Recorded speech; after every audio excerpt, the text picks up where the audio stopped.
Now, fluoride is also supposed to remineralize your enamel. In other words, we get tiny little pits in our enamel, and inside of these pits, microbiomes embed themselves into those pits, and they begin to erode the enamel and get into the dentin of the tooth. But fluoride only has a marginal impact on this. If you go to your dentist and you get fluoride treatments once a year, that's fine, but brushing your teeth every day with fluoride toothpaste is the first little small shift that we're going to do when we talk about caring for our oral cavity. Second thing that I want to do is I want to talk about the science behind the oral cavity even before we get to light. Can we actually switch up here? Can I actually do something on the board before we get here? I want to walk you through why the next three things that I'm going to talk about are so important. This will only add maybe 2 minutes to your oral routine in the morning. So you've woken up, you splashed water on your face, you brush your teeth with a soft toothbrush with hydroxyapatite, not with fluoride. And now I want to transfer over to this screen, and I want to talk a little bit about why the next part of our morning routine is so important. Can these guys see this? I'm going to blow this up. I want to actually show you a map of the meridians inside of your mouth and show you that our teeth, each one of our teeth can be mapped to different organ systems in the body. Look how many times the colon is mapped to different organ systems in the body. What's really interesting about atherosclerosis and arterial sclerosis, not only plaquing and scarring of the arteries, narrowing of the arteries, but also hardening of the arteries. What's really interesting is now a lot of research is mapping this back to the oral cavity. And why would we map calcium deposits in the arterial wall back to our oral cavity? Well, because there's only two ways that calcium can form into a bone-like structure in our bodies. Remember, our bones are not calcium.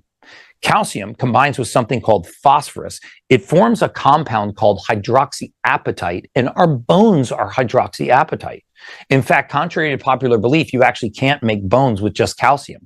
Putting people on additional calcium supplements has proved to be futile. I mean, nursing homes all over the world are full of elderly men and elderly women that have been on calcium supplements for 15 or 20 years that are plagued with osteopenia or osteoporosis. But the point that I want to raise is the fact that when there are two types of cellular structures in the body that can actually create bone. One is an osteoclast, which builds bones, and that's inside of your bone. The second one is a bacteria from your mouth. This bacteria in your mouth that can actually create enamels and bones is the exact same bacteria that is found in the arterial wall when we calcify our arteries. So these pathways map directly from our oral cavity directly into our cardiovascular system. So caring for the oral cavity is extraordinarily important. When we look at different teeth and we think, wow, could our teeth actually be affecting our eyesight? Could it be affecting our respiratory rate? Could it be affecting the way that contents move through our colon? The answer is yes.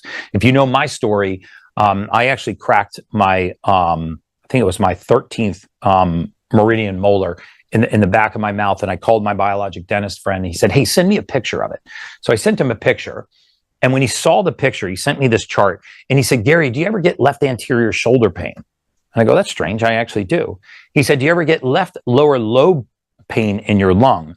Which was really astounding to me because when I was doing HIIT's cardio, I would actually get a catch in my lung, which I attributed to just exercise-induced, a little exercise-induced catch in my lung. And then the third question he asked me absolutely blew my mind. And if you haven't seen my podcast with Dr. Jagar Gandhi, please go watch it because it will absolutely blow your mind how impactful the oral cavity is to the rest of our biome.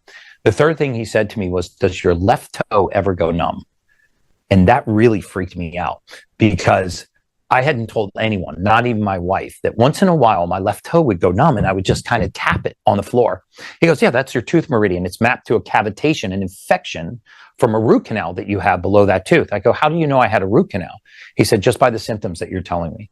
So I actually went and had that tooth removed. I had the root canal cleaned out. He embedded red light therapy. He actually ran ozone gas into my jaw. He packed it full of my own platelets called platelet-rich fibrin. And then he replaced that tooth. And 48 hours after that procedure, all of those symptoms went away. So it's extraordinarily important that we care for our oral cavity. And I'm going to talk about what I think is the best way to care for our oral cavity. This is a cutaway view of the nervous system that innervates your teeth and how it originates and corresponds with the brain. Look at the number of pathways between the oral cavity and your eyes, your nose, your olfactory bulbs in your brain, and direct pathways into your brain. You know, we're starting to believe now that the genesis of a lot of early onset cognitive decline are these neuroinflammatory conditions in the body. When microbes migrate from the mouth into these areas in these neuronal pathways, they can go directly into the brain. So caring for our oral cavity is absolutely important. We're not specifically covering biological dentistry on this, but if you actually have mercury fillings in your mouth right now, I would really suggest contacting a biologic dentist and getting those replaced with amalgamate or with porcelain.